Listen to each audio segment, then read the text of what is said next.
You ever look back on a moment and think that was the last time things felt normal? For me, that moment was a Tuesday. Ordinary as a peanut butter sandwich. I was sitting in the kitchen, sunlight coming through the window just right, the smell of fresh coffee in the air. My wife, Barbara, humming some old Fleetwood Mac song, barefoot, her hair still damp from the shower. She kissed my cheek, smiled like she had no secrets, and told me she was running late for swim class. Barbara and I had been married 12 years. Lived in a modest home in Lincoln County, just outside of the city. I worked maintenance for the school district, solid job, good benefits, quiet kind of life. Barbara was a part-time librarian and part-time swim instructor. I used to joke she had one foot in books and the other in the deep end. She'd laugh. Said I was corny. Maybe I was. Maybe I still am. We met in high school. I was the awkward, broad-shouldered guy who fixed his own truck. She was the girl with the crooked smile and an armful of books. She said I made her laugh. I thought she made the whole world quieter. We got married young. Built everything from scratch, the house, the savings, the trust. We were a team. Or at least I thought we were. Things started changing slowly, like fog rolling in overnight. At first, I chalked it up to stress. Barbara was more distracted. She started checking her phone at odd hours, going for longer runs than usual. She never used to care about jogging. Now suddenly she was training for a 5K. She never invited me to her meets. I tried not to make a thing of it. People change. Marriage is about adapting, or so the marriage books say. But I started noticing the little lies. She'd say she was teaching a late class, but the rec center would be dark when I drove by. One day, I found a receipt for 2 smoothies in her car. She told me she spilled one and had to get another. I wanted to believe her. So I did. Until I couldn't anymore.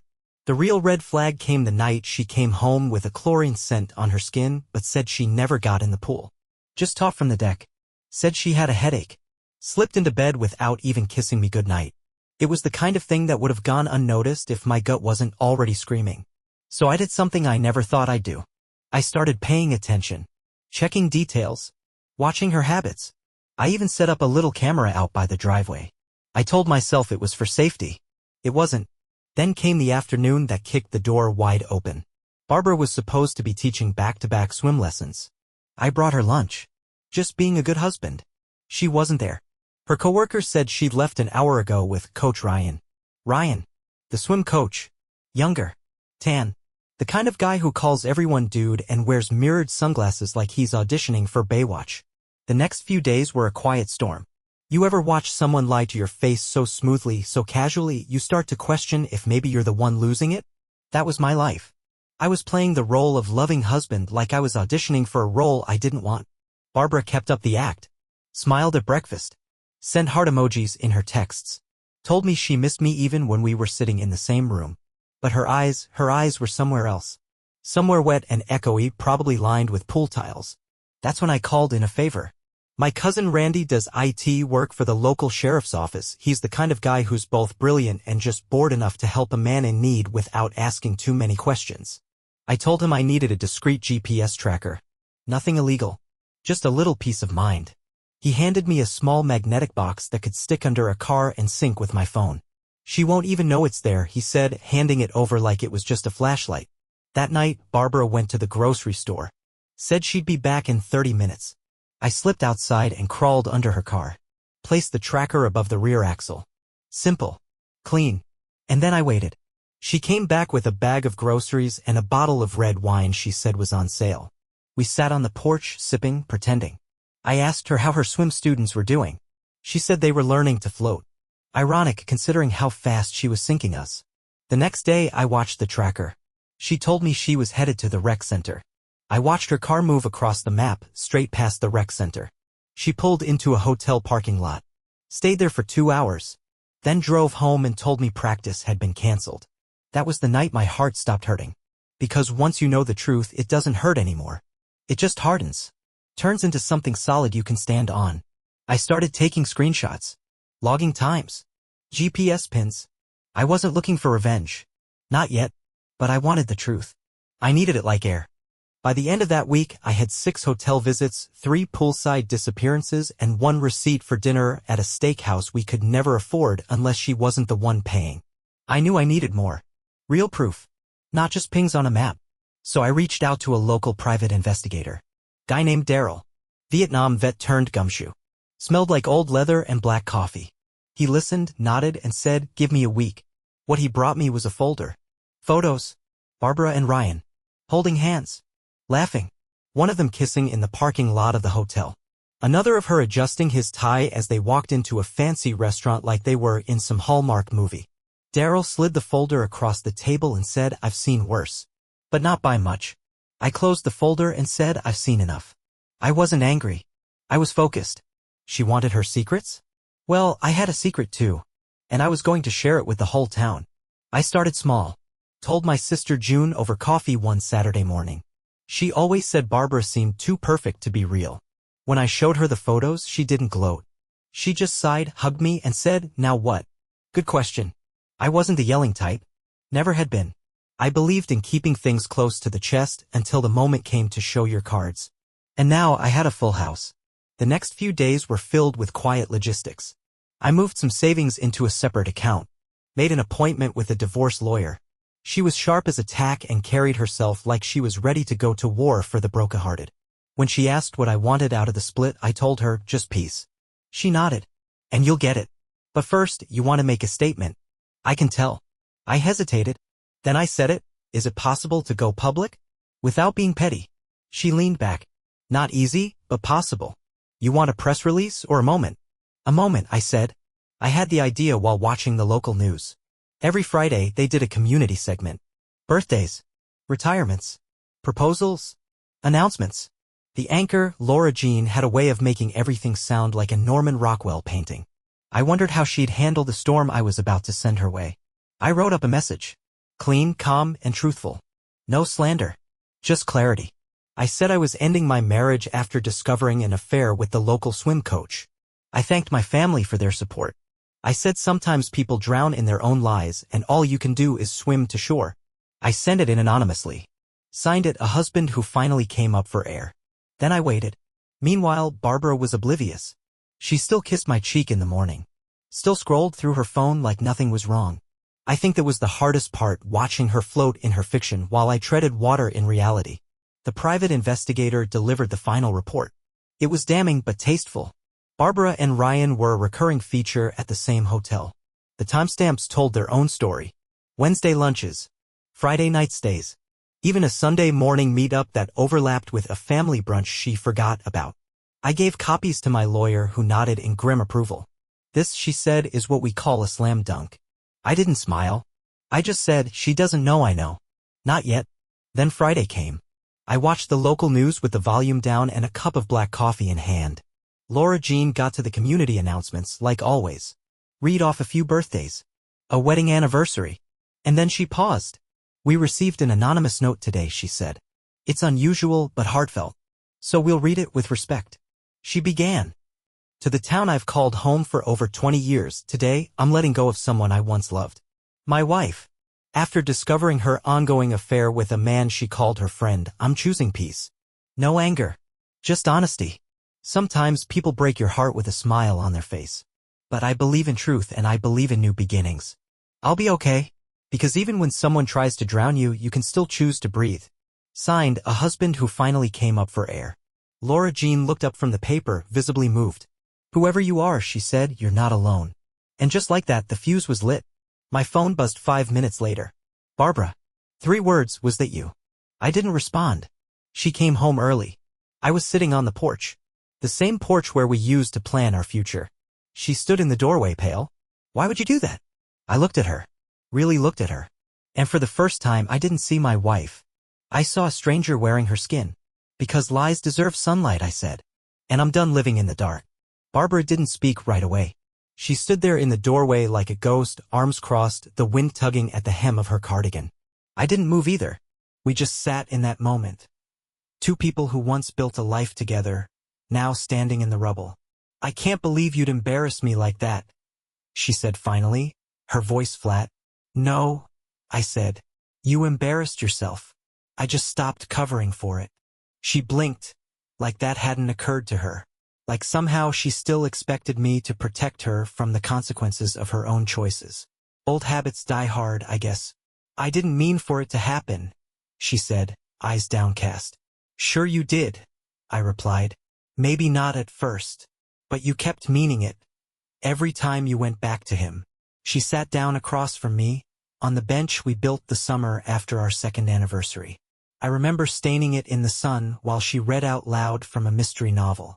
Funny how the same piece of wood can hold two completely different memories. I was lonely, she said. And I was invisible, I said. Difference is, I stayed faithful. She didn't argue, just pulled her sleeves over her hands, like a child caught doing something wrong. I'm sorry, she whispered. I know, I said. But you're not the one who needs comforting. I didn't cry, didn't yell. I think that unnerved her more than anything. She wanted fireworks or forgiveness. I gave her neither. That night, I sent a group text to our close family and friends. Barbara and I are separating. She's been in a relationship with someone else for several months. I've known for a while, and I'm handling it quietly, but truthfully. Please respect our space. No drama, no sides. Just honesty. Some replied with support. Others were silent. A few called me and I let them.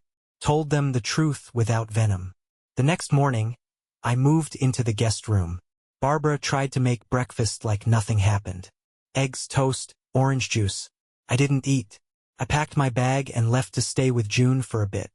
Her husband, Carl, cleared out the basement and set up a cot. It wasn't fancy, but it felt real. Honest. And that was worth more than all the soft apologies Barbara could ever offer. Meanwhile, Barbara started spinning her own story. Word got around. The swim coach denied everything. Claimed they were just friends.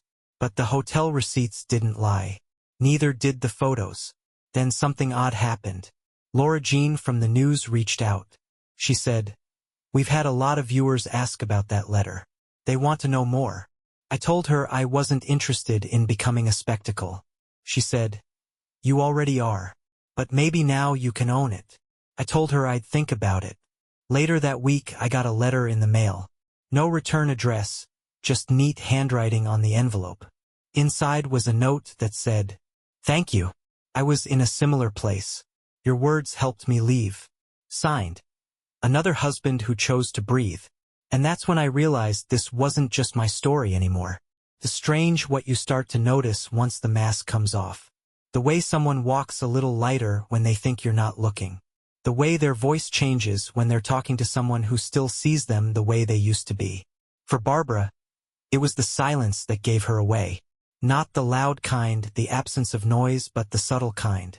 The kind where she stopped asking how I was doing, because she didn't want to hear the answer. Staying at June's place gave me space I didn't know I needed. I started sleeping through the night again. Started eating real meals, not just whatever was closest and easiest. Carl lent me a few of his old woodworking tools, and I spent the weekend building a bookshelf.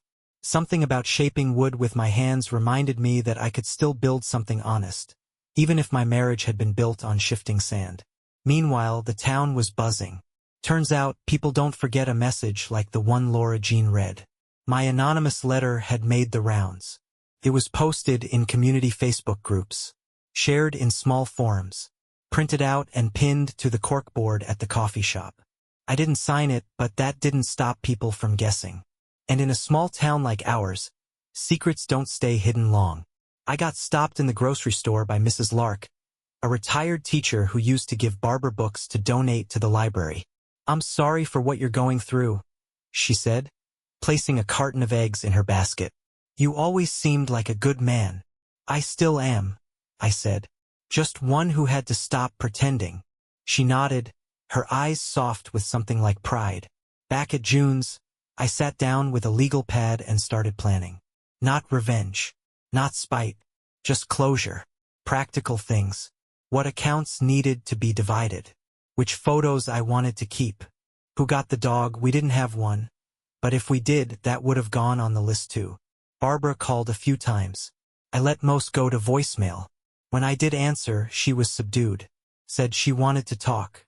I told her to speak with my lawyer. I wasn't being cruel. I was setting a boundary. One I should have set a long time ago. Then, out of the blue, I got a call from Coach Ryan. Blocked number. Raspy voice. "Jerry?" he asked. "Speaking. It's Ryan." "Look, man. I didn't mean for any of this to happen. Let me stop you right there, I said. You meant it every time you met her behind my back.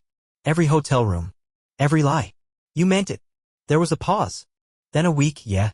I guess I did. Then live with it, I said. Like I had to. And I hung up. I didn't feel better afterward. But I didn't feel worse either.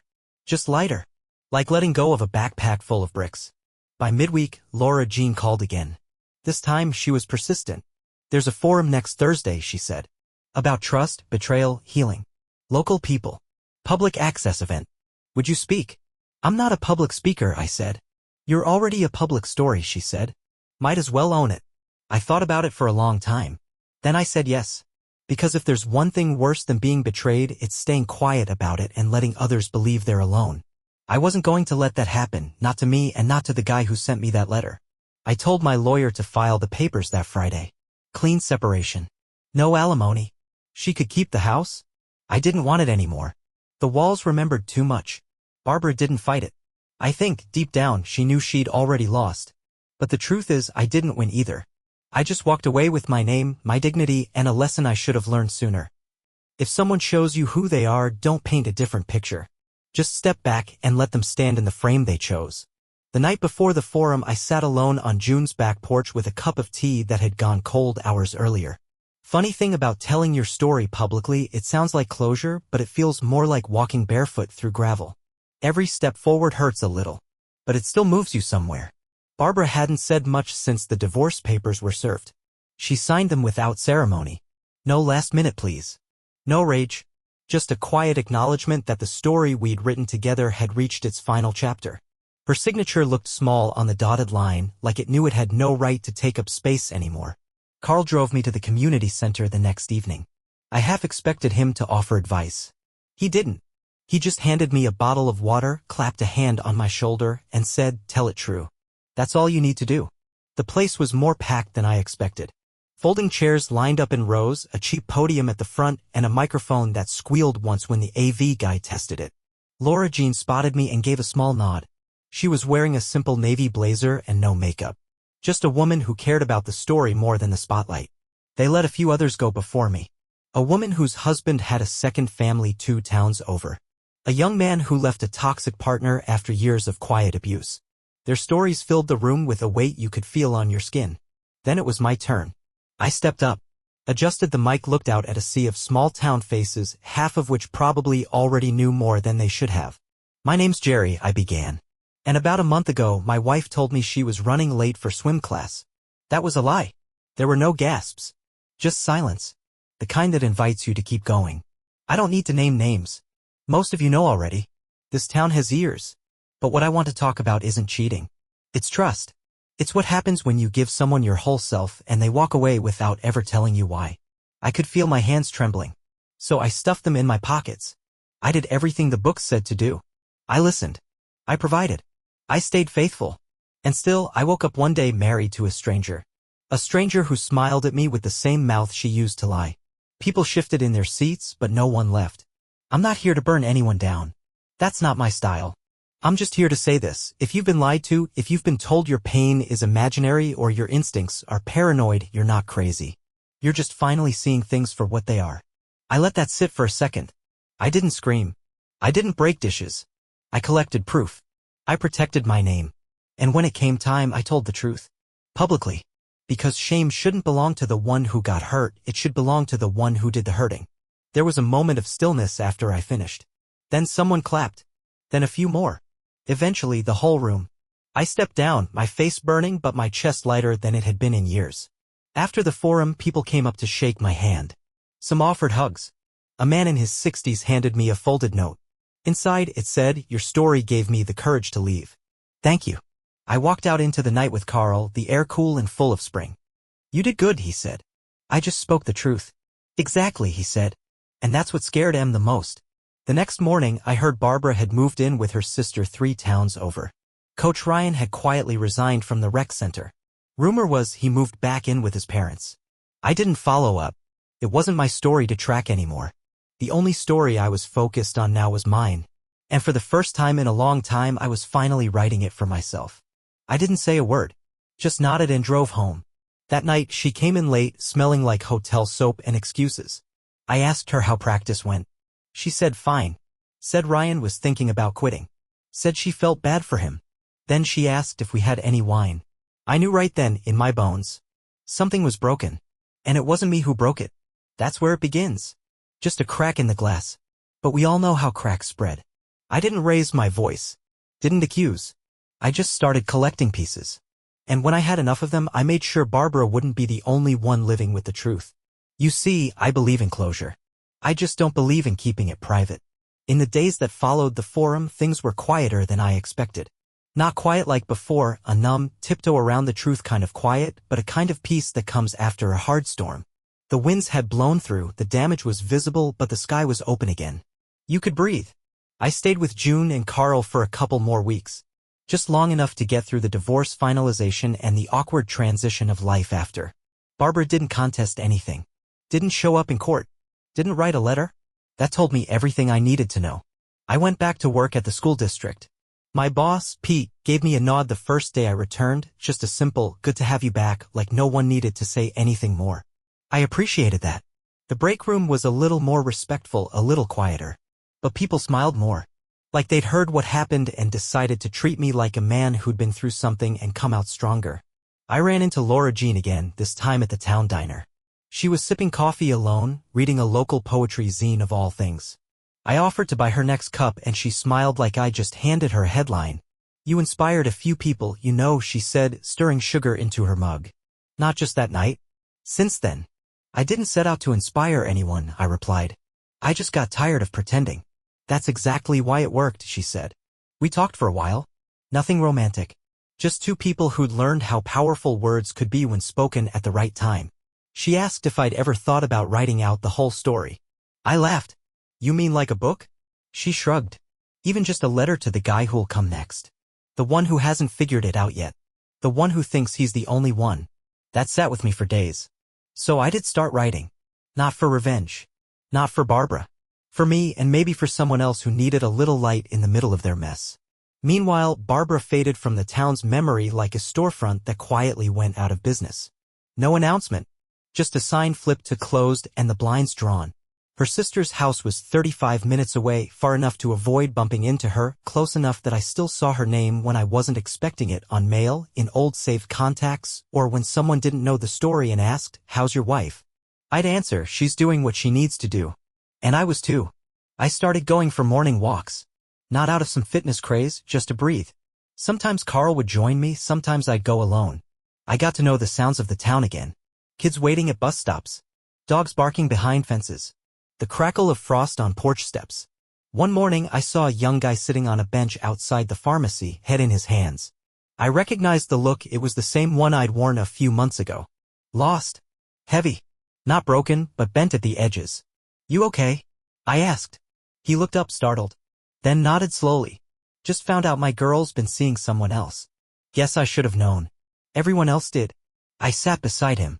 Not too close. Everyone learns it in their own time, I said. Don't beat yourself up for loving someone. Just don't forget to love yourself next. He looked at me like I'd handed him something.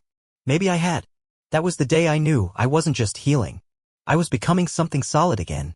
Not the man I used to be, but someone new. Someone forged in fire, not burned by it. I kept writing. At first, it was just notes scribbled on old receipts and napkins, little lines of thought that came to me during my morning walks or after a cup of late-night coffee. Then it turned into something more structured. A journal. A memoir, maybe? I didn't know what to call it yet, only that the words kept coming. Writing was never something I planned to do. I fixed things. Mowed lawns. Built shelves. But there was something honest about seeing the truth on a page. You couldn't dodge it. Couldn't excuse it. It sat there and asked you to deal with it. So I did. One afternoon, June peeked into the garage where I'd set up a makeshift desk. You writing a novel, Jerry? Something like that, I said. Therapy without the couch. She smiled and left a sandwich on the workbench. You're starting to sound like yourself again. The real one. The idea of the real me stuck with me. It's a strange thing, realizing you spent years shaping yourself into someone that fit another person's expectations. Barbara had never asked me to change outright, but slowly I'd become quieter, less spontaneous, more agreeable. All to keep the peace. All to make things work. Now I was learning who I was without all that compromise. I liked my eggs fried hard. I hated jazz. I preferred silence to small talk. And I no longer needed someone else's approval to feel whole. One Sunday morning I took a drive. Not to run errands. Not to escape. Just to move. The road curved through backcountry hills, past farms and fields I hadn't seen in years. I stopped at a little gas station with a screen door that creaked like a song, grabbed a soda and sat out front watching clouds roll by. That's where I saw her, Carolyn. We went to high school together. Back then she was the girl with the quickest wit in the room and a laugh that turned heads. She still had that laugh, even if there were now a few silver strands in her dark hair. She recognized me first. Jerry? Jerry Dawson? I stood and grinned. Well, I'll be. Carolyn Miller. You still make the door look like part of your entrance. She laughed and it was like no time had passed. We talked for half an hour outside the gas station. Turns out she was divorced too. Moved back to town after 20 years up north. Taught art at the middle school now. She didn't ask about Barbara. I appreciated that. Instead, she asked how I'd been spending my time. When I told her about the writing, she said, "You ever think about sharing it?" Not really, I said. Still feels like it's just for me. Sometimes those are the ones people need to hear the most. We exchanged numbers. Not because anything romantic sparked. Just companionship. The kind that doesn't come with conditions. That evening I added a new entry to my journal.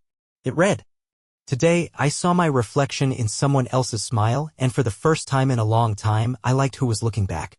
Not every ending needs a dramatic flourish. Some of them just ask you to notice the quiet beginning of something better. It had been 3 months since the divorce was finalized. You'd think there'd be some grand milestone moment, a toast, a sigh of relief, maybe a symbolic bonfire, but life just kept on, quiet and steady. I was back in my own place now. Small, clean, nothing fancy. 2 bedrooms, one for me and one I pretended was an office, even though I mostly used it to store old fishing gear and broken stuff I swore I'd fix someday. The kitchen had a window that caught the sunrise just right, and I started keeping a plant on the windowsill, a stubborn little succulent that refused to die no matter how often I forgot to water it. Fitting, really. Carolyn and I kept in touch. Texts at first. Then coffee now and then. It wasn't dating, not exactly, but it also wasn't nothing. She had this way of asking questions without digging, like she knew I had layers that needed patience, not pressure. She once said, "Some of us weren't raised to grieve out loud," and I never forgot it. One evening we went for a walk through the farmer's market. She was picking through peaches when I saw Barbara. She was with someone I didn't recognize. Tall, well-dressed, a little too polished for our town. Her hair was shorter now. She didn't see me. But I saw her. And more importantly, I felt nothing. No bitterness. No ache. Just a quiet awareness that I'd once built a life with someone who didn't stay. And I was still standing. Carolyn noticed. She nudged me gently. "You okay?" "Yeah," I said. Better than okay. That night, back at my place, I pulled out my journal again. The pages were getting full, but there was room left. I wrote, "Forgiveness isn't about letting someone off the hook. It's about putting down the rope so you can walk free." I paused. Then I added, "And sometimes healing doesn't feel like fireworks. It feels like waking up and realizing you didn't dream about them at all." The next morning I went fishing. Just me, a thermos of black coffee, and the steady lap of water against the side of the boat. I didn't catch much. But that wasn't the point. There's a peace that comes with no longer waiting for someone to come back. A stillness in realizing you've already arrived. You're no longer lost. Just alone. And sometimes that's the best place to begin. It was a cool Saturday morning when the letter arrived. No return address, just my name written in neat, deliberate handwriting. The kind that made you think of school teachers or librarians, people who didn't waste words. I almost didn't open it. Figured it might be another sympathy card, one of those delayed notes people send when they don't know what else to say. But it wasn't sympathy. It was Barbara. Her letter was short. No explanations. No justifications. Just a few lines. "I've been doing a lot of thinking. I know I hurt you in ways I can't fix. But I wanted you to know. I see it now. I see what I threw away. I'm sorry, Jerry. I really am." I read it twice. Then I folded it back up and slid it into a drawer with some old birthday cards and forgotten receipts. I didn't feel anger. Didn't feel relief either. Just one more piece to a puzzle I'd already finished. Later that afternoon, I took a drive down to the farm where I grew up. The old place had been sold years ago, but the gravel road and rusted gate were still there, waiting. I stood at the edge of the field and listened to the wind roll through the tall grass. I thought about legacy, not money or property, but what we leave behind in people. I'd loved someone the best I knew how. She made her choice. And now I was making mine. I picked up a small rock from the field. Smooth, round, weathered from time. Slipped it into my pocket. That evening I met Carolyn for dinner at a little place off Route 5. Nothing fancy. Vinyl booths, iced tea, and a jukebox that always seemed to know just the right song. She smiled when I walked in. That kind of smile you don't have to earn. Long day? She asked.